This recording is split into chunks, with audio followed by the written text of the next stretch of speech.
Halo semuanya, selamat datang di video pembelajaran kita hari ini. Perkenalkan, saya Supriyadi dari Universitas Teknologi Nusantara. Pada video kali ini, kita akan membahas tentang analisis bisnis dan studi kelayakan usaha. Kita akan menjelajahi secara mendalam mengapa studi kelayakan menjadi fondasi penting sebelum memulai bisnis. Tahap-tahap penyusunannya yang sistematis, aspek-aspek kritis yang harus dianalisa, serta bagaimana menerapkan temuan studi ini dalam pengambilan keputusan bisnis yang strategis. Karena dalam dunia bisnis, ide yang menarik saja belum cukup. Kita perlu memastikan apakah ide tersebut benar-benar layak untuk diwujudkan. Studi kelayakan bukan sekedar formalitas, melainkan peta navigasi yang akan memandu Anda menghindari jurang kegagalan dan mengarahkan pada peluang sukses. Mari kita mulai petualangan belajar ini dengan pemahaman mendasar tentang apa itu studi kelayakan dan mengapa ia begitu krusial dalam dunia wirausaha. Pengertian dan pentingnya studi kelayakan. Secara definisi, studi kelayakan bisnis adalah penelitian komprehensif yang bertujuan untuk menilai apakah suatu ide bisnis layak dijalankan, baik dari segi ekonomi, teknis, hukum, maupun sosial. Studi ini menjawab pertanyaan kunci. Apakah bisnis ini akan bertahan dan menghasilkan keuntungan yang berkelanjutan? Nah, mengapa ini penting? Bayangkan Anda ingin membangun rumah. Tanpa blueprint dan analisis tanah, rumah bisa roboh atau tidak nyaman dihuni. Sama halnya dengan bisnis. Tanpa studi kelayakan, Anda beresiko menghabiskan modal besar untuk ide yang ternyata tidak viable. Nah, manfaat konkretnya antara lain, yang pertama adalah mitigasi resiko. Itu mengidentifikasi ancaman sejak dini seperti pasar yang jenuh atau regulasi yang rumit. Yang kedua, daya tarik investor. Laporan studi kelayakan yang solid adalah senjata untuk meyakinkan investor atau bank. Yang ketiga, keputusan berbasis data. Bukan sekedar feeling, tapi berdasarkan analisis pasar, kompetisi, dan proyeksi keuangan.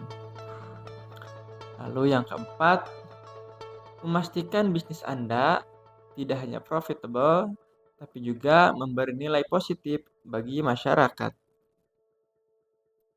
Lalu, siapa pihak yang berkepentingan?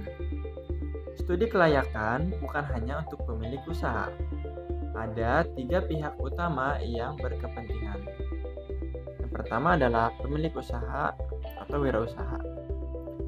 Bagi Anda yang akan merintis bisnis, studi ini adalah kacamata untuk melihat peluang dan tantangan nyata. Contohnya, jika Anda ingin membuka kafe, studi kelayakan membantu apakah lokasi strategis cukup ramai atau harga kopi bersaing. Yang kedua, investor dan penyandang dana. Mereka butuh jaminan bahwa dana yang ditanamkan aman dan menguntungkan. Laporan studi kelayakan adalah jaminan bahwa bisnis Anda bukan sekadar ide, tapi sudah dihitung dengan matang. Lalu yang ketiga, pemerintah dan masyarakat. Pemerintah memerlukan studi ini untuk memastikan bisnis mematuhi regulasi seperti izin lingkungan dan izin lainnya.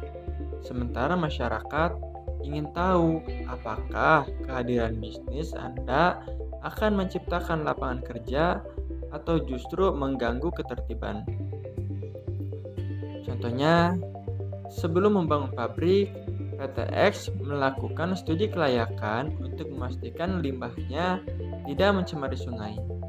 Ini penting untuk izin operasi dan penerimaan masyarakat sekitar. Tahap studi kelayakan. Studi kelayakan dilakukan secara sistematis melalui 4 tahap. Yang pertama, tahap ide. Di sini, Anda merumuskan ide bisnis, misalnya Anda ingin membuka toko online sepatu custom. Jangan hanya berhenti di ide, tanyakan apakah pasar butuh produk ini dan apakah ada pesaingnya. Yang kedua, tahap tujuan.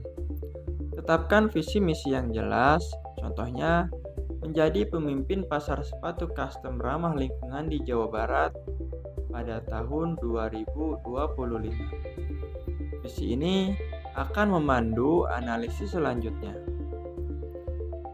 Tahap yang ketiga adalah tahap analisis. Ini adalah tahap yang paling kritis. Anda akan mengumpulkan data lapangan seperti survei, calon pelanggan, menghitung biaya produksi, hingga menganalisis strategi pesaing. Di sini, Anda mungkin menemukan fakta mengejutkan, misalnya ternyata bahan baku sepatu lebih mahal dari perkiraan. Dan yang terakhir, tahap keputusan. Gunakan tools seperti net present value atau payback period untuk memutuskan lanjut atau tidak lanjut. Jika payback period terlalu lama, misalnya lebih dari 5 tahun, Anda perlu mempertimbangkan ulang. Contohnya, setelah analisis, Anda menyadari pasar sepatu custom terlalu kecil. Solusinya, modifikasi ide. Semisal dengan menawarkan jasa custom untuk produk lain seperti tas. Aspek-aspek analisis. Ada 4 aspek utama yang harus Anda selami dalam analisis. Yang pertama, pasar. Ini adalah jantung bisnis. Anda perlu menjawab siapa target pasar, berapa potensi permintaannya, bagaimana tren industri, misalnya bisnis frozen food saat pandemi naik daun karena perubahan kebiasaan belanja. Yang kedua, produksi atau operasi. Pertimbangkan lokasi, teknologi, dan rantai pasok. Contohnya, jika Anda memproduksi keripik singkong, pabrik sebaiknya dekat dengan perkebunan singkong untuk efisiensi biaya transportasi. Yang ketiga, manajemen. Tim seperti apa yang dibutuhkan? Apakah struktur organisasi sudah efisien? Startup tech biasanya membutuhkan CTO di awal. Sementara bisnis retail fokus pada tim penjualan. Lalu yang keempat, keuangan. Proyeksi arus kas, laba rugi, dan titik impas atau BEP harus realistis. Gunakan skenario terbaik dan terburuk. Misalnya, jika penjualan turun 20%, apakah bisnis masih untung? Nah, ternyata misal perusahaan Gojek. Sebelum Gojek ekspansi ke Vietnam, mereka melakukan studi pasar mendalam tentang kebiasaan transportasi dan pembayaran digital di sana. Kriteria investasi. Bagaimana mengukur kelayakan finansial? Kita bisa gunakan 3 alat utama. Yang pertama, payback period, yaitu menghitung berapa tahun modal kembali. Contohnya, jika Anda investasi 100 juta dan laba bersih per tahun 25 juta, maka payback period sama dengan 4 tahun. Nah, jika nilai payback periodnya semakin pendek, maka semakin baik. Artinya pengembalian modal bisa lebih cepat. Yang kedua adalah net present value. Menghitung selisih nilai sekarang, pendapatan, dan biaya. rumusnya kompleks, tapi intinya jika nilai NPV positif, artinya investasi menguntungkan setelah mempertimbangkan nilai waktu uang. Yang ketiga, internal rate of return, yaitu tingkat pengembalian investasi dalam persen. Biasanya proyek layak jika internal rate of return lebih besar dari bunga bank. Misalnya, internal rate of return 15% lebih menarik daripada deposito 5%. Contoh aplikasi, sebuah restoran mendukung payback period selama 3 tahun. Tapi setelah analisis, net present value ternyata negatif karena biaya operasi naik tahun keempat. Putusannya adalah tidak layak. Penyusunan laporan. Laporan studi kelayakan adalah dokumen hidup yang harus 1. Ringkas tapi komprehensif. Mulai dengan eksekutif summary yang menarik, misalnya bisnis ini akan mengisi celah pasar X dengan potensi laba Y. Kedua, data driven. Sertakan tabel proyeksi keuangan, hasil survei pasar, dan foto lokasi. Investor menyukai data konkret, bukan sekedar asumsi.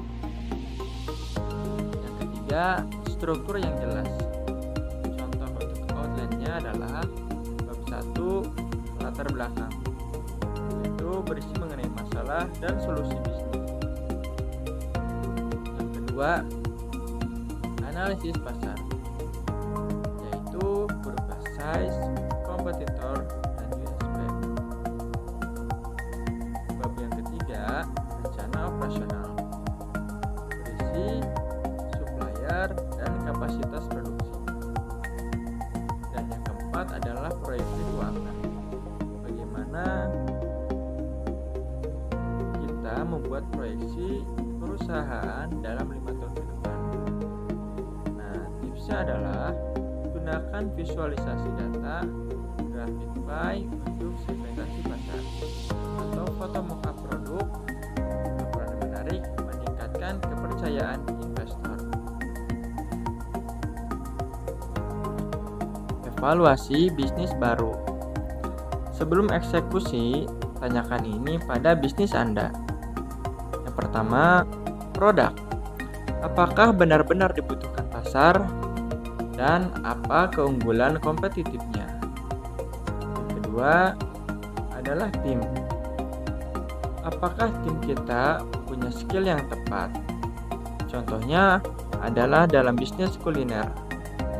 Bisnis kuliner butuh chef berpengalaman, bukan hanya sekedar modal.